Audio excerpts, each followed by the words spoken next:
శక్తిహస్తం విరూపాక్షం శిఖివాహన షడాననం దారుణం రిపురోగగ్నం భావయే కుక్కుటధ్వజం. ఓం సాం శరవణ భవ.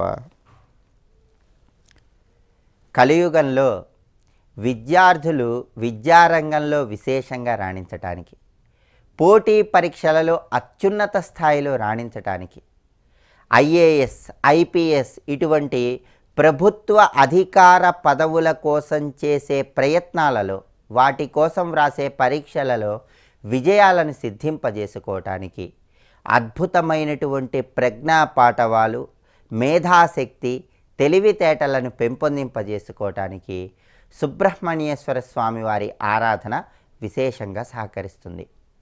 ప్రత్యేకించి విద్యార్థులు ఎవరైనా సరే ఒక ప్రత్యేకమైన విధి విధానంతో సుబ్రహ్మణ్య మంత్రాన్ని స్మరించుకొని పరీక్షలకు వెళ్ళినట్లయితే విద్యారంగంలో విశేషమైన రీతిలో రాణించడానికి, సుబ్రహ్మణ్యేశ్వర స్వామి వారి అనుగ్రహాన్ని సిద్ధింపజేసుకోవటానికి ఆస్కారం ఎంతగానో ఉంది.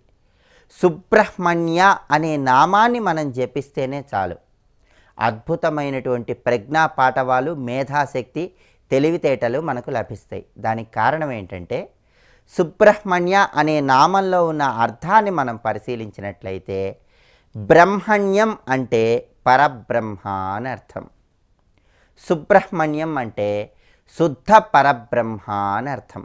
శుద్ధ పరబ్రహ్మ అంటే మంచి బ్రహ్మజ్ఞానం కలిగిన బాలుడు అని అర్థం. స్వామివారికి బ్రహ్మజ్ఞానం ఉంది. బ్రహ్మజ్ఞానం అంటే ఆత్మ అనేది శాశ్వతం, భగవంతుడు నిర్గుణ స్వరూపుడు, ఓంకార స్వరూపుడు. భగవంతుడు ఎన్ని రూపాలలో ఉన్నప్పటికీ, ఎన్ని పేర్లతో ఉన్నప్పటికీ ఆయన తత్వం మాత్రం ఒక్కటే, అదే నిర్గుణ రూపం. ఆయనకి ఏ రూపము ఉండదు, ఏ ఆకారము ఉండదు, ఏ గుణము ఉండదు. నిర్గుణ రూపంలో ఓంకారంలో భాసిల్లుతూ అందరినీ అనుగ్రహిస్తాడు. అయితే పరమాత్మ తత్వాన్ని అర్థం చేసుకోవటం మనకి కష్టం కనుక, ఆ నిర్గుణ రూపంలో పరమాత్మను మనం దర్శించలేం కనుక పరమాత్మకు సంబంధించిన అనేక రూపాలను మనం ధ్యానం చేసుకుంటూ ఉంటాం. అనేక రూపాలలో, అనేక పేర్లతో, అనేక స్వభావాలతో, అనేక విధాలుగా భగవంతుణ్ణి మనం ప్రార్థించినప్పటికీ ఈ అన్ని రూపాలకు, అన్ని పేర్లకు, అన్ని గుణాలకు మూలమైనటువంటి భగవంతుడు ఒక్కడే. అది నిర్గుణ స్వరూపం, ఆయనకి ఏ రూపము ఉండదు. అది ఓంకారం రూపంలో ఉంటుందని వేదాలు, ఉపనిషత్తులు మనకు తెలియజేస్తున్నాయి. దీన్ని బ్రహ్మజ్ఞానం అనే పేరుతో పిలుస్తారు. దీన్ని ఎవరైతే అర్థం చేసుకుంటారో వాళ్ళని బ్రహ్మజ్ఞాని అంటారు. సుబ్రహ్మణ్యేశ్వర స్వామివారు బ్రహ్మజ్ఞాని, ఆ తత్వం ఆయనకు తెలుసు. అందుకే స్వామివారిని సుబ్రహ్మణ్యుడు, మంచి బ్రహ్మజ్ఞానం కలిగిన బాలుడు అనే పేరుతో పిలుస్తారు. విద్యార్థులు ఈ సుబ్రహ్మణ్య నామాన్ని స్మరించుకున్నట్లయితే స్వామివారు బ్రహ్మజ్ఞాని కాబట్టి విద్యార్థులకు కూడా అద్భుతమైనటువంటి జ్ఞానము, ప్రజ్ఞా పాటవాలు, మేధాశక్తి కలుగుతాయి. ఈ సుబ్రహ్మణ్య అనే నామం వెనుక మనకి పురాణాలలో ఒక చక్కటి కథను వివరించడం జరిగింది. ఒకానొక సమయంలో బ్రహ్మదేవుడు పరమేశ్వరుణ్ణి దర్శించడం కోసం కైలాసానికి వెళతాడు. ఆ సమయంలో పరమేశ్వరుడు ధ్యానంలో ఉంటాడు. పరమేశ్వరుడు ధ్యానంలో ఉండటం వల్ల బ్రహ్మదేవుడు పరమేశ్వరుడి కోసం ఎదురు చూస్తూ ఉంటాడు. అదే సమయంలో అక్కడ మన చిన్నారి బాలుడు సుబ్రహ్మణ్యేశ్వర స్వామివారు ఆటలాడుకుంటూ బ్రహ్మదేవుడికి కనిపిస్తాడు. బ్రహ్మదేవుణ్ణి సుబ్రహ్మణ్యేశ్వర స్వామివారు చూసి బ్రహ్మదేవుడితో కస్త్వం అని అడుగుతాడు. కస్త్వం అంటే ఎవరు నువ్వు అని అర్థం. దేవతలందరూ కూడా దేవభాషలో మాట్లాడుకుంటూ ఉంటారు. దేవభాష సంస్కృత భాష, అందువల్ల సంస్కృత భాషలో సుబ్రహ్మణ్యుడు బ్రహ్మదేవుడితో కస్త్వం, ఎవరు నువ్వు అని అడిగాడు. అప్పుడు బ్రహ్మదేవుడు ఎంతో గర్వంగా, ఎంతో గొప్పతనంతో అహం బ్రహ్మాస్మి అన్నాడు. నేను బ్రహ్మని అని బ్రహ్మదేవుడు సుబ్రహ్మణ్యుడితో పలుకుతాడు. అప్పుడు సుబ్రహ్మణ్యేశ్వర స్వామి వారి బ్రహ్మదేవుడితో నువ్వు బ్రహ్మవా? అదేంటి, బ్రహ్మకి ఒక ఆకారం ఉండదు కదా, నిన్ను చూస్తేనేమో ఈ విధంగా 4 ముఖాలతో ఆకారంతో కనిపిస్తున్నావు, బ్రహ్మకి ఏ రూపము ఉండదు కదా, నిన్ను చూస్తేనేమో ఈ విధంగా ఒక రూపంతో ఉన్నావు, బ్రహ్మకి అసలు గుణాలే ఉండవు. నిన్ను చూస్తేనేమో గర్వంగా నేను బ్రహ్మని అని సమాధానం చెప్తున్నావు, నువ్వు బ్రహ్మవెలా అవుతావు అని అడుగుతాడు. వెంటనే బ్రహ్మకు ఆశ్చర్యం వేస్తుంది. ఏంటి ఈ చిన్న బాలుడు సుబ్రహ్మణ్యుడు ఇలా మాట్లాడుతున్నాడు అని ఆలోచిస్తూ ఉంటాడు. ఇక్కడ సుబ్రహ్మణ్యేశ్వర స్వామి వారి ఉద్దేశంలో బ్రహ్మ అంటే నిర్గుణ పరబ్రహ్మ స్వరూపం అని అర్థం. అంటే పరమాత్మతత్వం అని అర్థం. పరమాత్మతత్వానికి ఏ గుణము ఉండదు, ఏ ఆకారము ఉండదు, ఏ రూపము ఉండదు. అది నిర్గుణం, ఓంకారంలో వెలుగుతూ ఉంటుందంటే. ఆ నిర్గుణ రూపంలో ఉన్న ఓంకారాన్ని అర్థం చేసుకోకుండా నేను బ్రహ్మ అంటాడేంటి అని సుబ్రహ్మణ్యుడు అలా చూస్తున్నాడు. బ్రహ్మదేవుడికి ఏం అర్థం కాలేదు. వెంటనే సుబ్రహ్మణ్యుడు, సరే నువ్వు బ్రహ్మం అంటున్నావు కదా, ఓంకారానికి అర్థం ఏంటో చెప్పు అని అడుగుతాడు. బ్రహ్మదేవుడికి ఏం చెప్పాలో అర్థం కాదు. ఓంకారం అంటే అకారం, ఉకారం, మకారం, ఈ మూడు కలిస్తే వచ్చేదాన్నే ఓంకారం అంటారు. త్రిగుణాలకు సంకేతం ఈ ఓంకారం. ఈ ఓంకారం అర్థం చెప్పమనేసరికి సుబ్రహ్మణ్యేశ్వర స్వామి వారు అలా అడిగేసరికి బ్రహ్మదేవుడు అర్థం చెప్పలేకపోతాడు. వెంటనే సుబ్రహ్మణ్యేశ్వర స్వామి వారు బ్రహ్మను బంధించి బ్రహ్మ చేయవలసినటువంటి సృష్టి కార్యం మొత్తం కూడా తానే నిర్వహిస్తాడు. ఇదంతా కూడా నారద మహర్షి పరమేశ్వరుడికి విన్నవిస్తాడు. అప్పుడు పరమేశ్వరుడు సుబ్రహ్మణ్యేశ్వర స్వామి వారిని పిలిచి, కుమారా, నువ్వు ఎందుకిలా బ్రహ్మను బంధించి బ్రహ్మ చేయాల్సినటువంటి సృష్టి కార్యం మొత్తం కూడా నువ్వే నిర్వహిస్తున్నావు అనే ప్రశ్నిస్తాడు. అప్పుడు సుబ్రహ్మణ్యుడు, తండ్రి, బ్రహ్మదేవుడు ఎంతో గర్వంతో నేను బ్రహ్మనే అని చెప్పాడు, కానీ ఈ సకల చరాచర సృష్టికి మూలమైనటువంటి నిర్గుణ పరబ్రహ్మస్వరూపం ఓంకారం కదా, దానికి ఏ ఆకారం ఉండదు, ఏ గుణము ఉండదు, ఏ రూపము ఉండదు. నిర్గుణ పరబ్రహ్మస్వరూపమైనటువంటి ఓంకార తత్వాన్ని అర్థం చేసుకోకుండా తానే సృష్టి కార్యాన్ని నిర్వహిస్తున్నాననేటటువంటి గర్వంతో బ్రహ్మదేవుడు సమాధానమిచ్చాడు. అందుకే నేను బ్రహ్మను బంధించి బ్రహ్మ చేయాల్సినటువంటి సృష్టి కార్యం మొత్తం కూడా నేనే నిర్వహిస్తున్నానని సుబ్రహ్మణ్యేశ్వర స్వామివారు పరమేశ్వరుడితో చెప్తాడు. అప్పుడు పరమేశ్వరుడు, నాయన, సరే బ్రహ్మదేవుడు చెప్పలేదు, ఓంకారం అర్థమేంటో నువ్వు చెప్పు అంటాడు.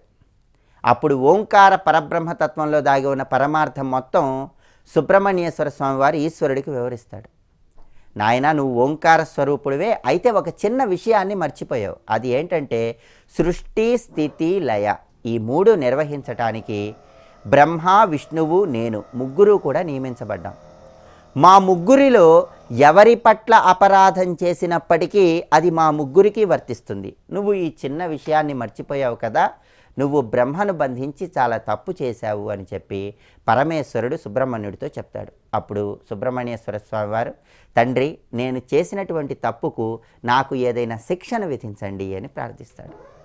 అయితే ఈశ్వరుడు మాత్రం, నీకు శిక్షను విధించేటటువంటి శక్తి నాకు లేదు, ఏం చేయాలో నువ్వే ఆలోచించుకో అని చెప్తాడు.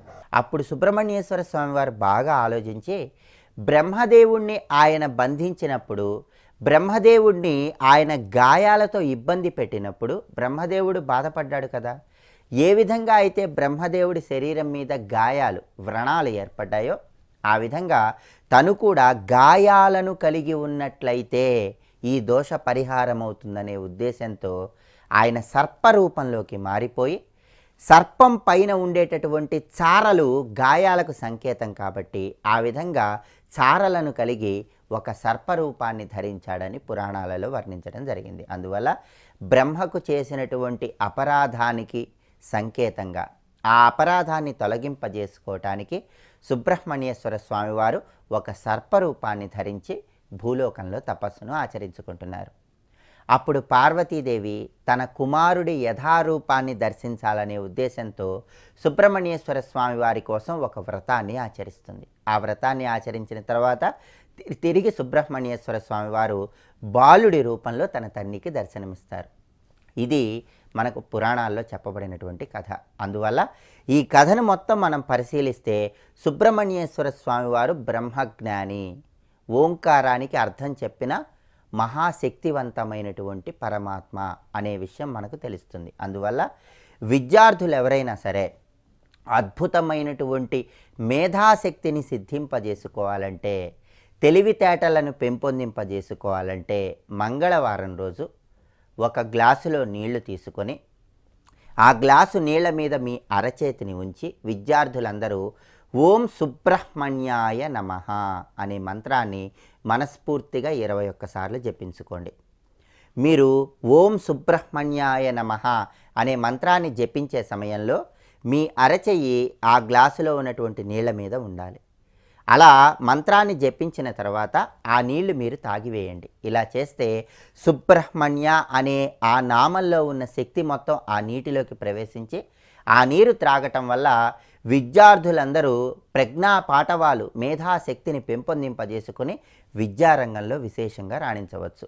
విద్యారంగంలో అపజయాలు ఉన్నవాళ్ళు, పోటీ పరీక్షలలో విజయం కోరుకునేవాళ్ళు, ఎంత చదివినా చదివింది గుర్తు ఉండకపోవటం అనే సమస్యతో సతమతమైపోయే విద్యార్థులు ఎవరైనా సరే ఈ సమస్యల నుంచి బయటపడటానికి ఈ విధంగా మంగళవారం ఓం సుబ్రహ్మణ్యాయ నమః అనే మంత్రజపం 21 సార్లు చేస్తూ గ్లాసులో నీళ్ళ మీద చేతిని ఉంచి ఆ తర్వాత ఆ నీళ్లు తాగివేయాలి. ఇలా చేస్తే విద్యారంగంలో విశేషంగా రాణించడానికి ఈ మంత్రజపం ఎంతగానో సహకరిస్తుంది. అలాగే ఆధునిక కాలంలో పని ఒత్తిడితో సతమతమైపోయే వాళ్ళు ఎవరైనా సరే ఆ పని ఒత్తిడి నుంచి సులభంగా బయటపడటానికి కూడా సుబ్రహ్మణ్య ఆరాధన విశేషంగా సహకరిస్తుంది. చాలామందిలో ఎన్ని తెలివితేటలు ఉన్నప్పటికీ, ఎంత శక్తి సామర్థ్యాలు ఉన్నప్పటికీ ఆత్మవిశ్వాసం అనేది తక్కువగా ఉంటుంది. నేను సాధించగలనా లేదా అనేటటువంటి సందేహం ఉంటుంది. నేను సాధించగలనా లేదా అనేటటువంటి సందేహం ఉన్న వాళ్ళు ఎవరైనా సరే ఆ సందేహాన్ని తొలగింపజేసుకోవటానికి, ఆత్మవిశ్వాసంతో చేపట్టిన పనిలో ధైర్యంగా ముందడుగు వేయటానికి సుబ్రహ్మణ్యేశ్వర స్వామి వారికి సంబంధించిన ఒక అద్భుతమైన నామాన్ని జపించుకోవాలి. ఆ నామమే గుహనామము అని పురాణాల్లో వర్ణించారు. గుహ అంటే వేదాంతపరంగా హృదయం అని అర్థం. మన హృదయాంతరాలలో స్వామి ఉన్నాడు కాబట్టి సుబ్రహ్మణ్యేశ్వర స్వామి వారిని గుహుడు అనే పేరుతో పిలుస్తారు. ఆధునిక కాలంలో మానవులు ఎన్ని కంప్యూటర్లు తయారు చేసినా సరే, ఎన్ని యంత్రాలు తయారు చేసినా సరే, అవన్నీ ఎంత అద్భుతంగా పనిచేస్తున్నా సరే అవన్నీ కూడా నేను పని చేస్తున్నాను అనే భావంతో పని చేయలేవు. మానవులు పని చేయిస్తే యంత్రాలు పనిచేస్తాయి, మానవులు పని చేయిస్తే కంప్యూటర్లు పనిచేస్తాయి. అంతేకాని యంత్రాలు కంప్యూటర్లు ఇవన్నీ నేను పని చేస్తున్నాను అనే భావంతో పని చేయలేవు కదా. కేవలం ఒక్క మనిషి మాత్రమే నేను పని చేస్తున్నాను అనే భావంతో పనిచేస్తాడు.